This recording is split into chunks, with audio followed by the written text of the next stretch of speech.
There are countries where you feel right at home. And then there's Japan. Exotic, unpredictable, and as if from another planet. Konnichiwa, my dear friends. In this big episode, we'll take a tour of the most iconic places of Tokyo. We'll find out how the locals live, try the weirdest street food, and even take a peek behind the Sumo. We'll try to catch a glimpse of Mount Fuji. Of course, we'll head to Kyoto to meet geishas and see that truly traditional Japan. We're going all out, so fasten your seatbelts. It's takeoff time.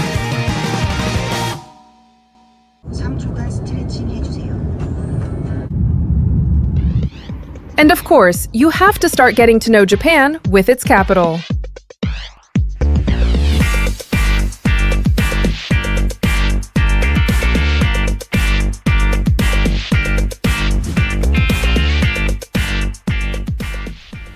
Tokyo's a huge metropolis. There are more people living here than in all of Canada. The population of the metropolitan area is over 37 million people. That's, just for a second, as much as the entire population of Poland. And of course, the sheer number of people on the streets is shocking. No wonder that waiting in line has become part of the local culture. Getting around by car in these conditions is almost a feat. You'll just end up stuck in traffic. And to truly experience Tokyo, we're going to descend into its underground heart.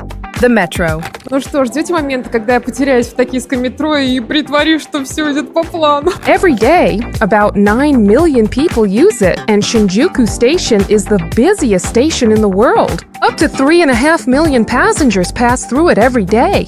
You brace yourself for chaos, but then you realize there's no chaos at all. No one pushes, everyone stands in perfectly orderly lines. And at the busiest stations, there are so-called oshiya, special staff who maintain order and help with navigation. А еще на каждой станции есть своя мелодия, чтобы японцы смогли распознать ее даже с закрытыми глазами. Представляете? Trains here arrive with second-level precision, and people take full advantage of that. They sleep in the train cars on their way to work and set alarms because they know they'll arrive at their station at an exact time. And in the trains, it's quiet. Just listen for yourself. There goes another myth busted, the Japanese subway. It's not chaos, but proof that even in a world with millions of people, you can move in perfect rhythm. Когда ты попадаешь в Японию, ты сразу ловишь себя на ощущении, будто это отдельная вселенная, которая живет по своим законам.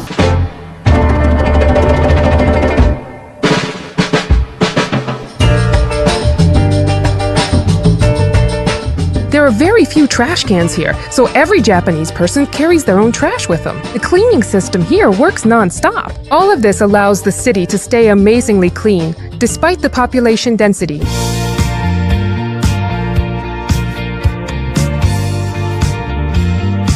In Tokyo, you can't just get dressed any old way. Here, style matters more than the temperature. And the Japanese also love to decorate their backpacks with so-called kawaii keychains.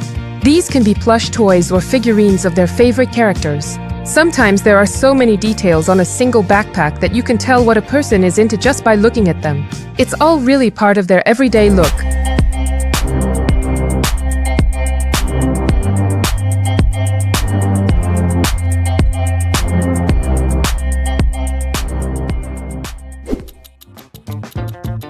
Another iconic symbol of Tokyo is the famous Shibuya crossing. Up to 3,000 people cross it in a single green light cycle, all at once. Everyone here tries to snap a photo and not get lost. At the same time, you walk through the crowd and feel like some kind of pixel in a massive human stream.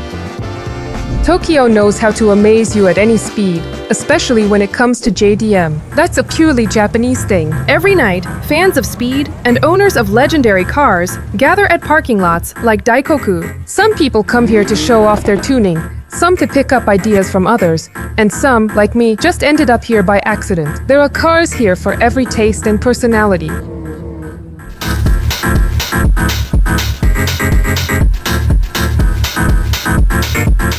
Это очень-очень драйвовое место, поэтому если любите тачки, а я обожаю скорость, драйв, адреналин, поэтому обязательно сюда загляните.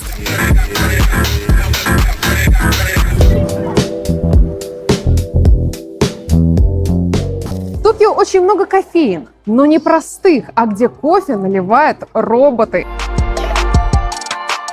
Welcome to Pepper Cafe. This is a coffee shop where the waiters never get tired, never get sick, and always smile, because they're robots.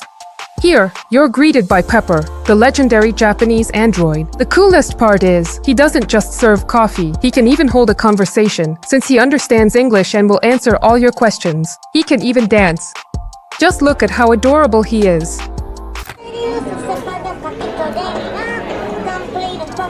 And there's also a really unusual menu system here. You only pay for the main dish, and all the appetizers, sandwiches, and little snacks are already included in the price, so you can really fill up here. I think this is the future we deserve.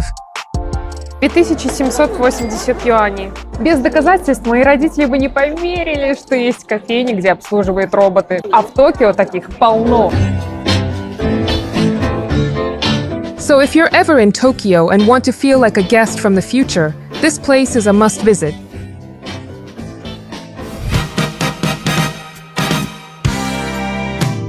And since we're talking about food, Japan has a huge number of small places called izakaya. These are spots where Japanese people eat and relax after work. The food here is actually pretty cheap. А еще мне нравится такая фишка в Японии, что у них есть такие витрины с макетами еды. И ты сразу понимаешь, как еда плюс-минус будет выглядеть. И это пиво, кстати, тоже не настоящее. Просто вот так вот макетами показано, как оно выглядит. Это очень удобно. But opening even the tiniest coffee shop in Tokyo is like buying an apartment in the center of Paris. The rent is sky high, and every square meter a street is literally worth its weight in gold. So the locals came up with a brilliant solution: vending machines. There are over 5 million vending machines in Tokyo, so you'll literally find them on every corner. And these aren't just machines with water. Here's a machine with socks, one where you can get fresh squeezed juice, or even buy frozen fish. And hundreds of other machines for every possible need. But the most useful for me turned out to be the power bank rental boxes, which you can rent for just a couple of euros. You download the app, pay, and then you're off to take care of your business. You can return it nearby, and they are everywhere in the city. It is very convenient. И в такие моменты понимаешь, что японцы умеют отличаться. You could go on and on about the ways Tokyo can surprise you, but in the end, it all comes down to one thing. This city grabs you from the very first glance, whether it's day or night.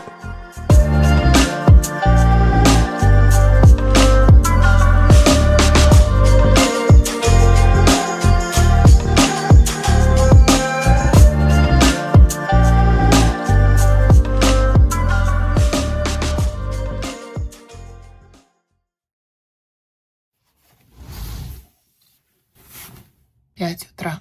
Доброе утро, мои хорошие.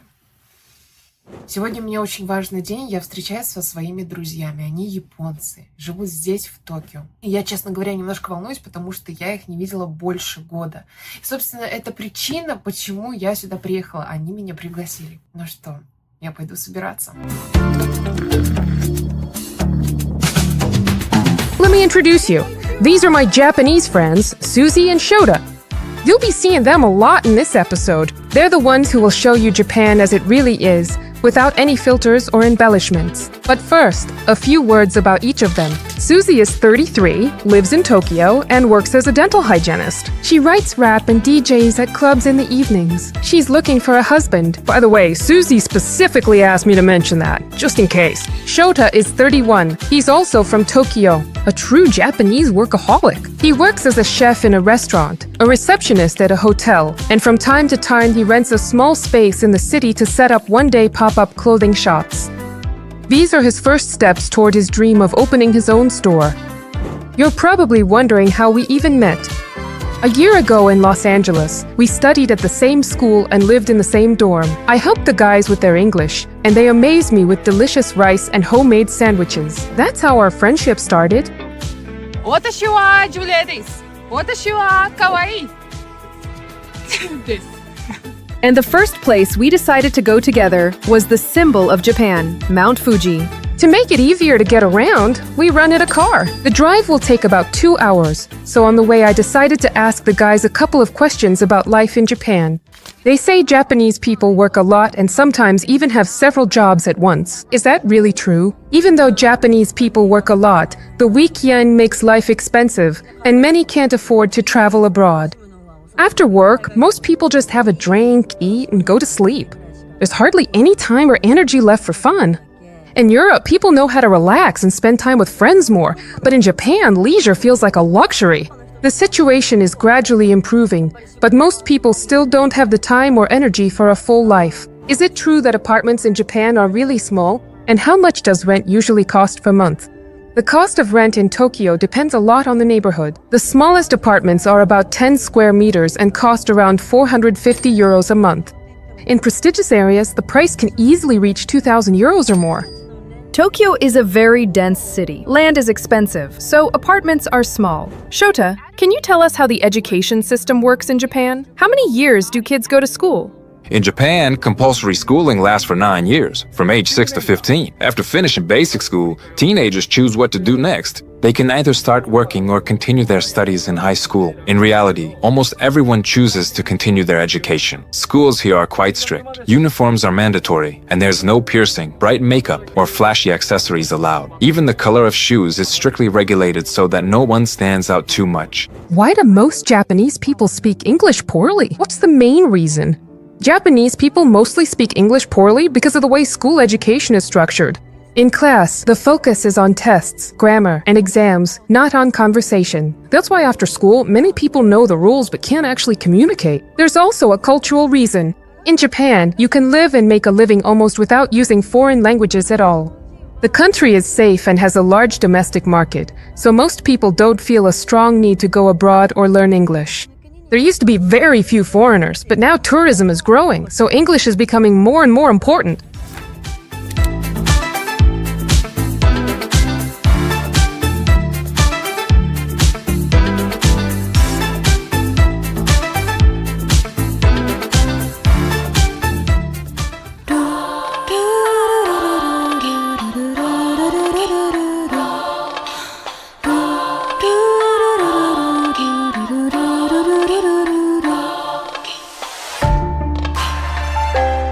In front of you is one of the most recognizable pagodas in Japan and probably the most postcard-perfect view of the country. And over there, behind the clouds, is its main symbol, Mount Fuji. A small correction, Fuji or Fujiyama is not just a mountain, but an active volcano about 4,000 meters high. Its peak is visible only about 80 days a year. The rest of the time, it hides behind the clouds. Увидеть Фудзияму без облаков – это большая редкость, и особенно в ноябре, когда погода постоянно облачная. Вот сегодня нам не повезло. We were already heading back, having accepted that today we'd only see Fuji in the clouds. But life loves unexpected twists. On the way home, luck finally smiled on us. The mountain revealed itself to us at sunset. And maybe this is exactly the kind of moment when you realize why you need to travel at all.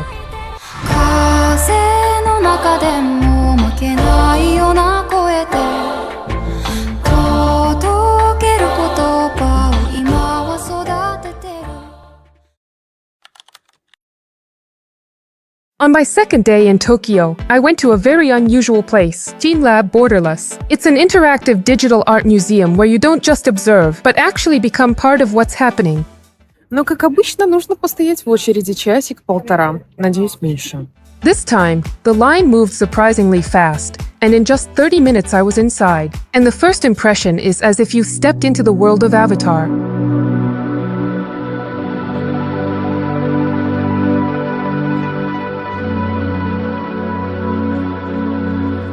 The images come alive on the walls, the floor, and even around you, reacting to your touch. All this magic is created thanks to multiple projections. That's exactly why it feels like you're in another world. And in some rooms, you actually have to walk around barefoot. Honestly, it's easy to lose track of time here and end up spending the whole day. Let me share a few rooms that impressed me the most. The first one is the flower room, and it's such a shame that the screen can't capture the scent. And the second room is all made of crystals. In some places, it just looks absolutely magical.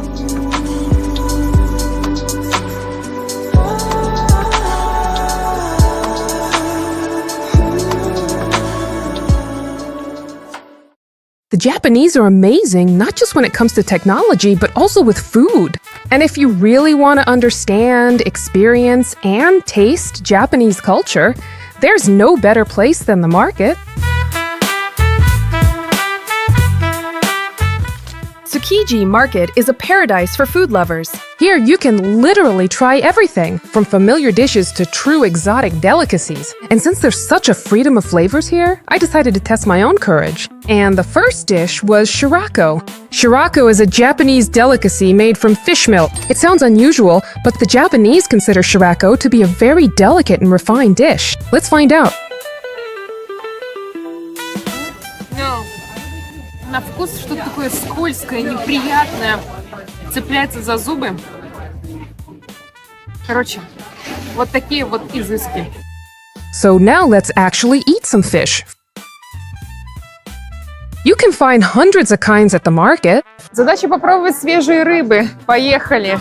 Мы купили суши с тунцом, еще какой-то рыбой. Тут огромный просто слой тунца наверху. Сейчас покажу вам, смотрите, со свежей рыбкой. Что, будем пробовать? Оиши? Оиши. Оиши означает вкусно, оиши. Очень нежная рыба, очень свежая, прям чувствуется.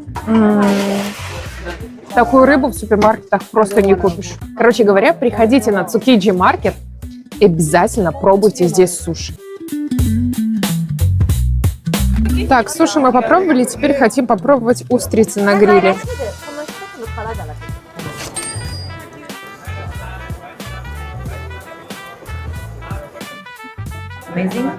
Обалденно.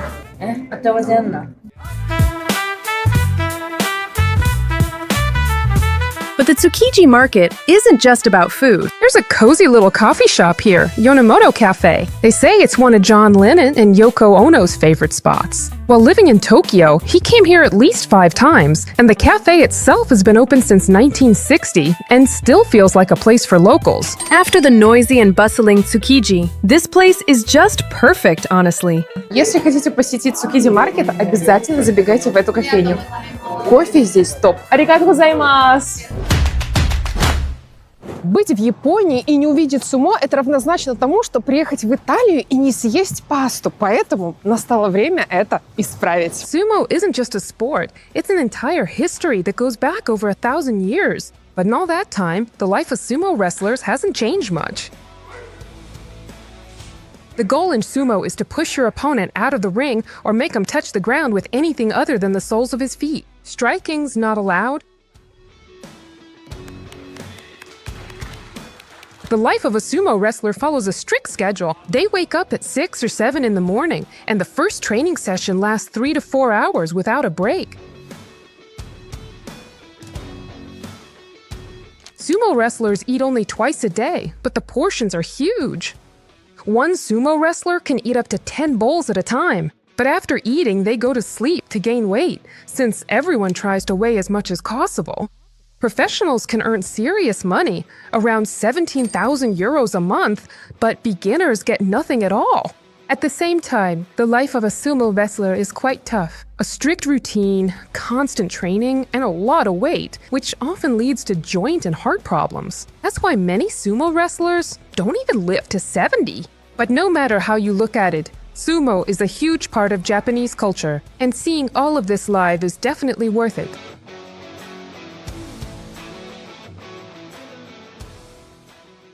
Что хочу сказать, то, что вы видели, это тренировка сумоистов.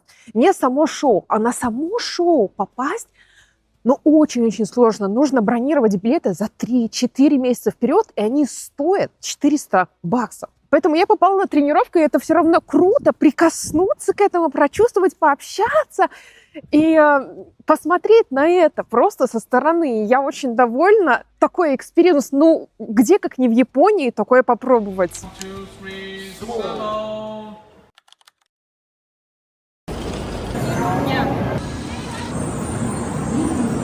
Now I'm ready to go. The next chapter of our journey is Osaka, and we'll get there on the fastest train, the Shinkansen.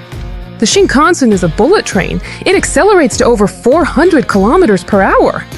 It's like an airplane, and the ticket prices match. They're just as high. It's about 515 kilometers from Tokyo to Osaka.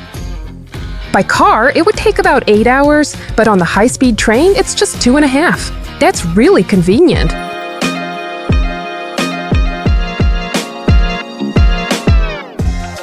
Osaka is the second largest city in Japan after Tokyo. The city itself has about 3 million residents, but if you count the metropolitan area, it's almost 19 million. For comparison, Osaka is almost half the size of Tokyo, but the people here are different. They say people here are more talkative, open, and cheerful. Even the Japanese themselves joke about it. If you want a career, go to Tokyo. If you want friends, go to Osaka. And this easygoing nature of the people perfectly matches the vibe of the city itself. Osaka literally blows your mind with its bright, flashy signs, which you'll see most of all on the city's main street, Dotonbori.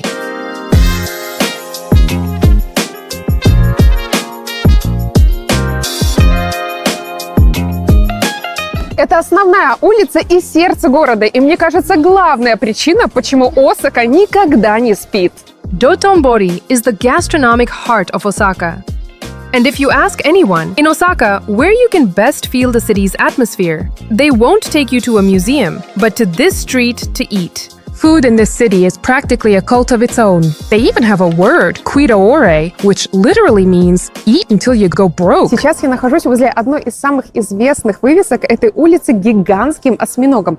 И под ним находится ларек такаяки. И как говорят местные, если ты не пробовал такаяки, значит ты не был в Осаке. Давайте это исправим. Takoyaki are small fried balls made from batter with pieces of octopus inside. They're cooked on a special pan with half-sphere molds. That way, they come out perfectly round. This dish has become Osaka's culinary calling card. Нежный такой вкус, но очень горячо. Вау.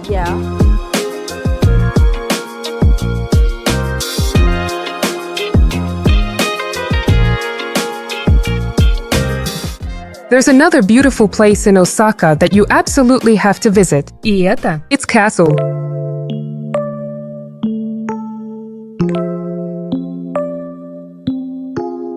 Я живу в Чехии, а Чехия — это страна замков. Но здесь, в Японии, замки совершенно другого уровня. Атмосфера просто нереальная. In front of you is Osaka Castle, which is over 400 years old. It has survived wars, fires, and even lightning strikes. On its walls are golden tigers and eagles, symbols of strength and protection. Osaka Castle reminds us, true strength isn't in stone or gold, but in the ability to rise again, no matter how many times history tries to break you.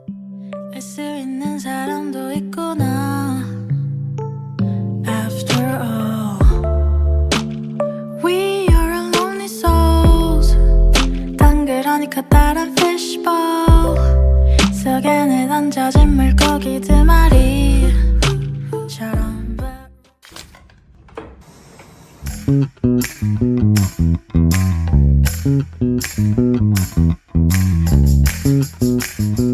На случай, если вам будет интересно, вот цена.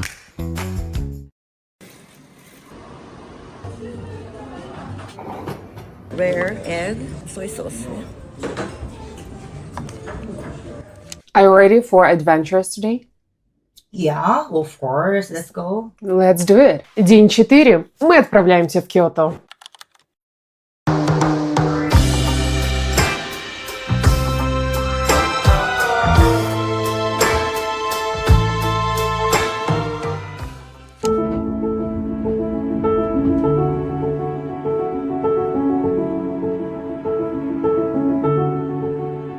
Kyoto is the complete opposite of Tokyo. This city is the spiritual center of Japan. There are no skyscrapers or constant rush here, but you do find that very traditional Japan we know from Miyazaki's anime. Atmospheric, profound, and timeless.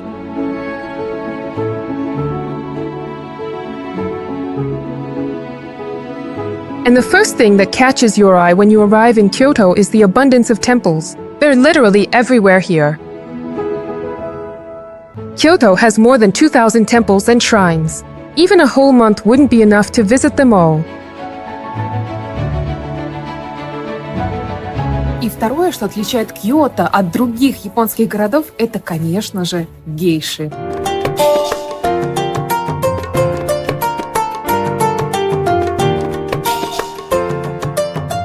Here, in the old districts, you can spot them strolling along the narrow streets.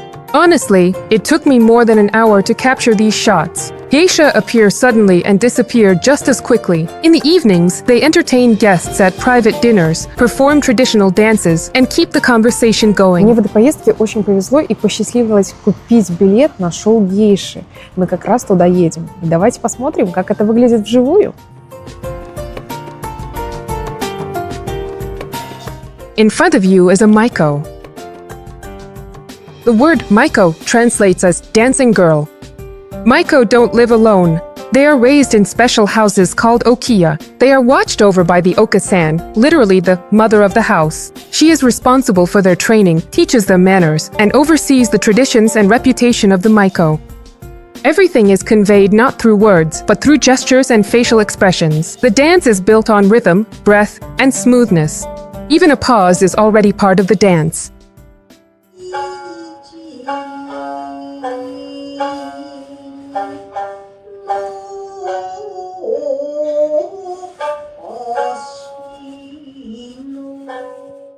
Their faces are covered with white rice powder, symbolizing purity and refinement.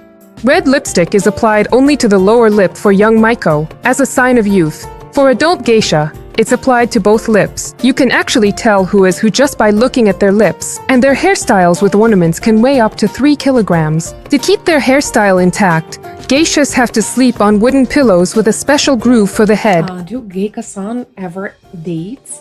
Or is their life just about art and tradition? That's a good question. For Maiko-san, they are not allowed to date or as well as marriage. About the dating, it kind of depends on the yakata, like the dormitory. But normally, they're not allowed to have partners or marriage because they have to be dedicated to what they're doing at the Maiko-san stage especially. And even at Geiko-san stage, they're not allowed to get married. They are allowed to have partners, like dating someone, but marriage is not allowed. It's kind of like the hidden rule. If you get married or have a child, you have to quit. So there are no Geiko-san, Maiko-san who's married. And here's another interesting fact. A geisha's kimono is no cheap pleasure. It can cost up to 12,000 euros. So yes, if you ever see a Maiko or geisha on the street, remember, you're looking at someone literally wearing a small fortune. After all the geishas and this beauty, it's time to remember that we still need somewhere to spend the night. Let's go check in. Suzy, what is the name of the traditional Japanese hotel? Ryokan. Ryokan. Ну что, давайте посмотрим, как выглядит японский уют изнутри. Traditional Japanese housing, it's nothing like what we're used to. Instead of heavy sofas and wardrobes, there are light sliding shoji doors, tatami mats on the floor, and a low table, where people sit on special cushions called sabuton. People sleep on a futon, a thin mattress that is laid out right on the tatami in the evening. Еще, знаете, Сюзя меня спрашивает: Юля, почему ты заселилась в жилье, как у моей бабули? Она не понимает прикола, что для нас это экзотика.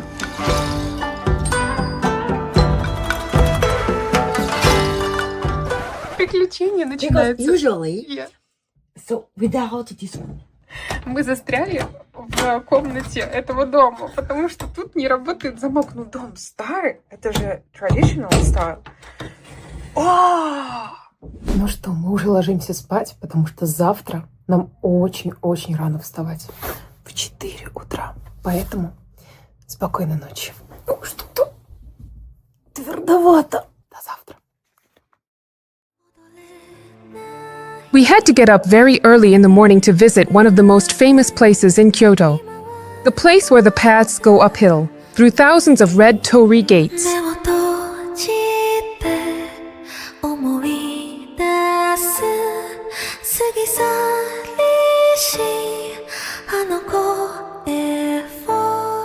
If you're not an early bird and waking up early isn't your thing, don't worry. There are always plenty of people here. Здесь можно загадать желание, написав его на этой деревянной табличке. И главное это сделать искренне, чтобы желание исполнилось. Сюзи говорит, что я здесь и здесь сделала ошибку и учит меня, как правильно писать. This one and this one you made a mistake, yeah? Ну все, я записала, пожелала всем получать удовольствие от жизни. Теперь нужно их повесить. Пойдем?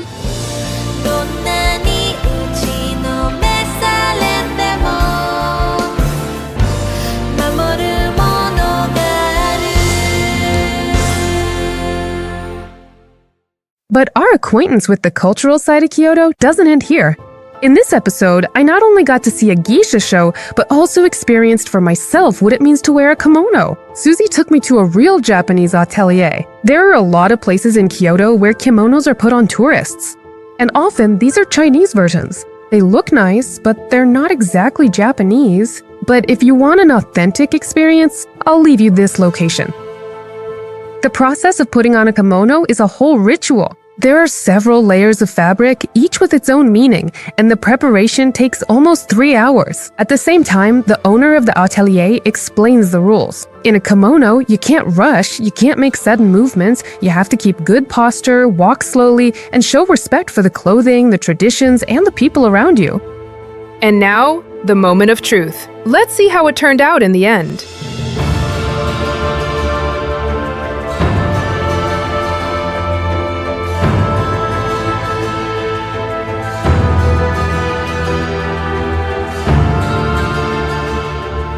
Honestly, for me, it was an incredible experience that I'll remember for the rest of my life, especially when your Japanese friend supports you and immerses you in the culture. You really understand that the greatest treasure is the people around you. We're proud of you. You're proud of me? Yeah. Don't forget. Thank you. Really proud of the most beautiful woman. In Kyoto, I wanted to show you another iconic place. It was the perfect excuse to wear a kimono out. The location is just so photogenic.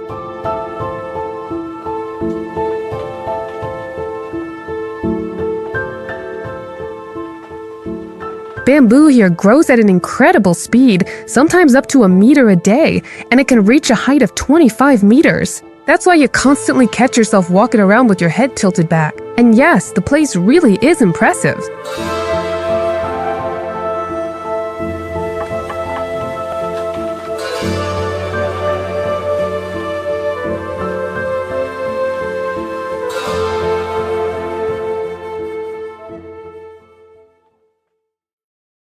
It's hard to fit Kyoto into a single episode. There's just too much here. And this city isn't just about temples and cozy streets. It's about people who carefully preserve traditions, food where simplicity and meaning matter, and nature that's especially beautiful here, especially in autumn. Honestly, next time, I'd stay here longer.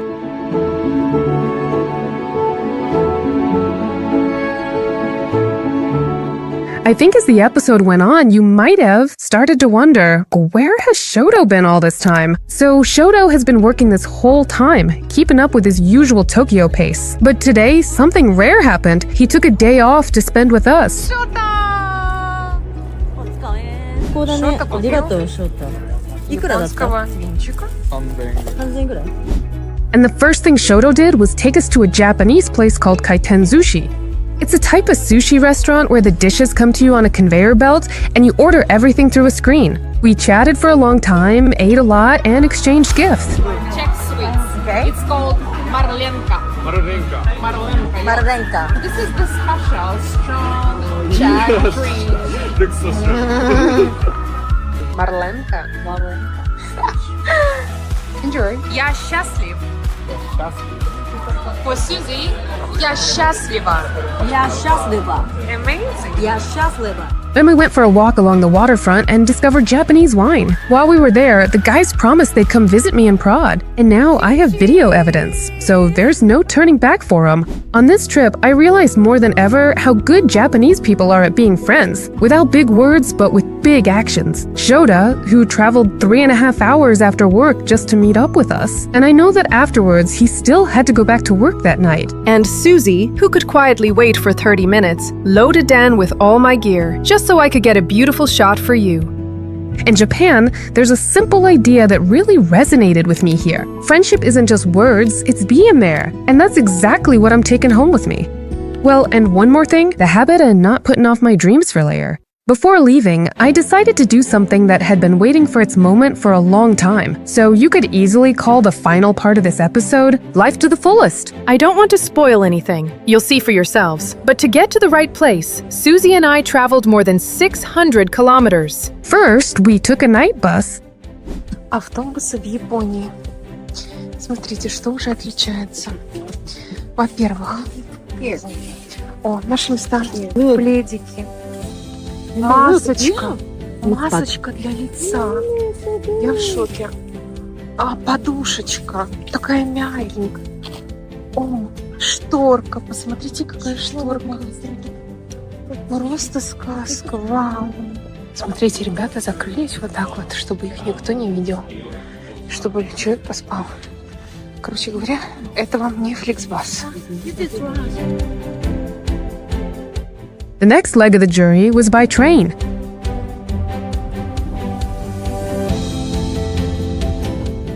And the final stretch was by taxi. Мы на пути реализации нашей мечты. As you might have guessed, I decided to go skydiving. I wasn't the only one. Susie supported me in this, saying, "If you're going up in the sky, I'm coming with you, so we'll jump together." Before the flight, there's the standard procedure. You sign some papers. They explain the safety procedures, show you the positions, and tell you what to do and what you definitely shouldn't do. It feels like you understand everything. But trust me, the moment you jump, everything flies out of your head, even your own name.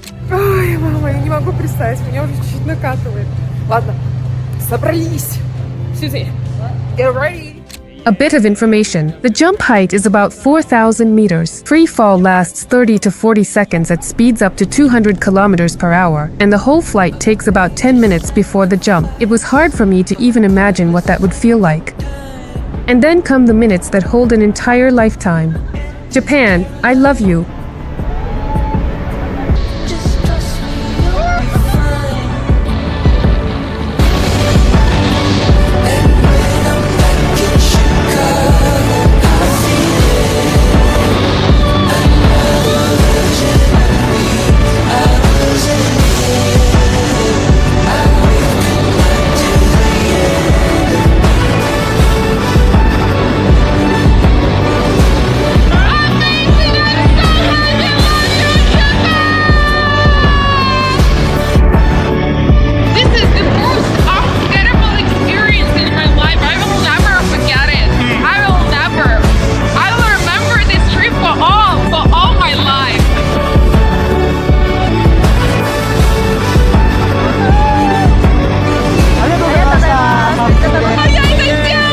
Skydiving is amazing, not scary. Just From the beginning, just a little bit. yeah. From the beginning, like first From the seconds, like yes, like that. like scary, and then we can't imagine, right? Моя жизнь Моя жизнь не будет не будет прежней. прежней. I'm already at the airport, flying home to Prague. And now I'm going to read a letter that the guys wrote to me. By the way, in Japanese culture, it's common to write letters. And that's really, really special. So, the time has come. Stickers. I think this is Susie's handiwork. And the letter itself, look at it. These Japanese people really know how to touch the deepest part of your heart. I'm opening it. Julie.